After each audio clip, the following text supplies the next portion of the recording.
खूनी कुआं। सीमा गर्मियों की छुट्टियों में अपनी नानी के गांव आई थी। सीमा नानी के घर पहुंचने के बाद अपनी नानी के पैर छूती है और उनसे आशीर्वाद लेती है। तभी उसकी नानी उससे कहती है, इतनी बड़ी हो गई मेरी सीमा, चल जल्दी से हाथ मुंह धो ले, मैं तेरे लिए खाना लगा देती हूँ। भूख लगी होगी ना?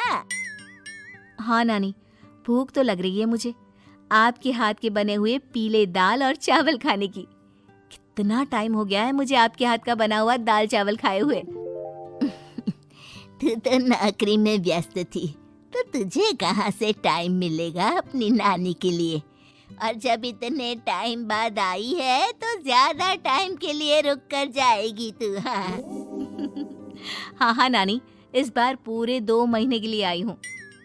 सीमा की नानी अंदर जाकर उसके लिए खाना बनाने लगती है। सीमा कमरे में अकेली होती है, तभी उसे किसी औरत के रोने की आवाज सुनाई देती है।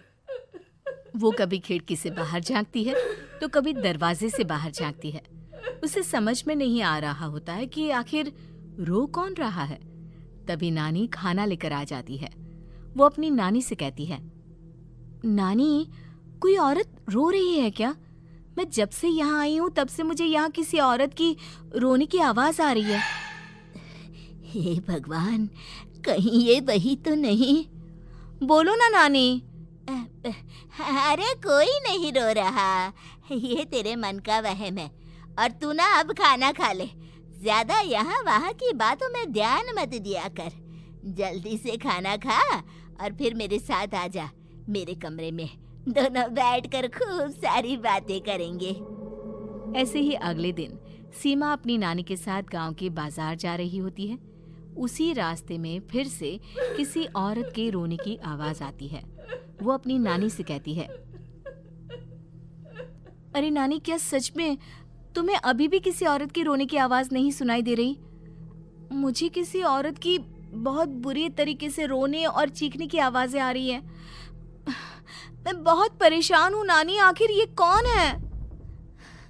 मुझे लगता है कि सीमा को शहर भेज देना चाहिए, यहाँ रहना उसके लिए ठीक नहीं। नानी बोलो ना, आप चुप क्यों हो जाते हो? सीमा, तू घर चल, मुझे तुझसे बहुत जरूरी बात करनी है। नानी सीमा को घर ले आती है और सीमा से कहती है, सीमा, कल सुबह तू शहर वापस चली जाएगी। अरे अचानक? आखिर क्या बात है नानी, आप मुझे ऐसे जाने को क्यों कह रही हो? मैं बस जो कह रही हूँ उस पर ध्यान दे। तू कल सुबह यहाँ से चली जाएगी, और ये बात मैं कोई मजाक में नहीं बोल रही। तू कल जाएगी तो मतलब जाएगी। अरे नानी, चली जाऊंगी मैं, ठीक है, पर आखिर बात क्या है ये तो बता दो।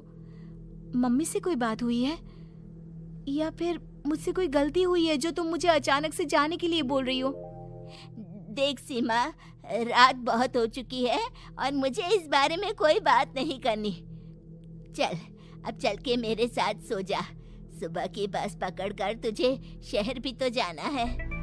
सीमा को अपनी नानी का ऐसा व्यवहार देखकर बहुत ही अजीब लगता है। उसे कुछ समझ में नहीं आ रहा होता है कि आखिर उसकी नानी उसे अचानक से गांव छोड़कर जाने के लिए क्यों कह रही है। ये सारी बातें सोचते सोचते सीमा की आंख लग जाती है और वो अपनी नानी के साथ सो जाती है। ऐसे ही आधी रात को सीमा को फिर से किसी औरत की रोने की आवाज सुनाई देती है। वो उस औरत की आवाज सुनकर बार बार करवटें बदल रही होती है और तभी उसे सपने में भी एक अजीब सी औरत की परछाई दिखाई देती है, जो इतना चीख चीख कर रो रही होती है कि सीमा डरकर उठ जाती है। वो पूरे पसीने पसीने हो रही होती है। वो अपने आसपास देखती है तो घर में बिल्कुल शांति का माहौल होता है। सीमा घबरा जाती है। वो अपनी नानी को जगाने की कोशिश करती है, मगर उसकी नानी नहीं जगती। सीमा को फिर से उस औरत की रोने की आवाज सुनाई देती है। आखिरकार सीमा अपने आप को रोक नहीं पाती और वो घर का दरवाजा खोलकर बाहर निकलती है। आखिर ये माजरा क्या है? आज तो मैं पता करके रहूंगी। अब आवाज का पीछा करते हुए सीमा आधी रात को गांव के चौपाल के पास बने कुएं के पास पहुंच जाती है, जहां कुएं की चारों ओर बेड़ियां लगी होती हैं उन बेड़ियों में लगे हुए ताले के साथ एक लाल रंग का कपड़ा और माता रानी का कलावा बंधा होता है। उस कुएं में से सीमा को किसी के रोने की आवाज आती है। सीमा परेशान हो जाती है। इस कुएं में कौन है? कौन है यहाँ? सुनो, कौन है? कौन रो रहा है? वो चिल्ला चिल्ला कर पूछती है और साथ ही लोगों को जगाने की कोशिश करती है, मगर किसी को भी उसकी आवाज सुनाई नहीं देती। अब सीमा खुद उस कुएं के पास की बेड़ियों और तालों को खोलने की कोशिश करती है और किसी तरह कुछ देर की मशक्कत के बाद सीमा उसको खोल भी देती है। और जैसे ही वो कुआं खोलकर उसके अंदर झांकती है, सीमा उस कुएं में गिर जाती है। इतने में उसकी नानी की नींद भी खुल जाती है और सीमा को पास ना देखकर नानी परेशान हो जाती है। नानी घबराकर पूरे घर में उसे ढूंढने की कोशिश करती है, जिसके बाद उसकी नानी और सभी लोग उस खूनी कुएं के पास जाते हैं और सीमा की नानी कुएं के पास खड़ी होती है। सभी गांव वालों और सीमा की नानी को सीमा के चिल्लाने की आवाज आती है। बचाओ, कोई मुझे बचाओ। मेरी बच्ची, हम आ गए, हम तुझे बचा लेंगे। नानी, मुझे यहाँ बहुत डर लग रहा है। यहाँ इंसान की कटी हुई मुंडिया, हाथ, पैर और कंकाल हैं और खून भी है। नानी, मुझे डर लग रहा है। आप सब मेरी मदद कीजिए, नहीं तो ये खूनी कुआं मेरी बच्ची को भी खा जाएगा। अरे मुझे तो ये समझ में नहीं आ रहा कि आखिर इस खूनी कुएं को खोला किसने। सालों पहले इसको इतनी मुश्किलों के बाद तांत्रिक बाबा ने बंद किया था। अरे पूरा गांव खूनी कुएं के बारे में अच्छे से जानता है, तो कोई भी जानबूझकर तो ऐसा करेगा नहीं। मतलब किसी ने अनजाने में इसे खोल दिया है भैया। सीमा को इस बारे में मालूम नहीं था और जब से वो यहाँ आई थी तभी से उसे किसी औरत के रोने की आवाजें भी सुनाई दे रही थी। कहीं सीमा ने ही तो उसे नहीं खोला। अगर ऐसा है तो फिर सीमा का बचना बहुत मुश्किल है। वहीं कुएं के अंदर सीमा रोते हुए बैठी होती है कि उसे आवाज सुनाई देती है जो कुएं के बाहर खड़े गांव वालों में से किसी को सुनाई नहीं देता। आज सालों के बाद मुझे ताजा खून मिलेगा। तेरा खून पीकर आज मैं अपनी प्यास बुझाऊंगा।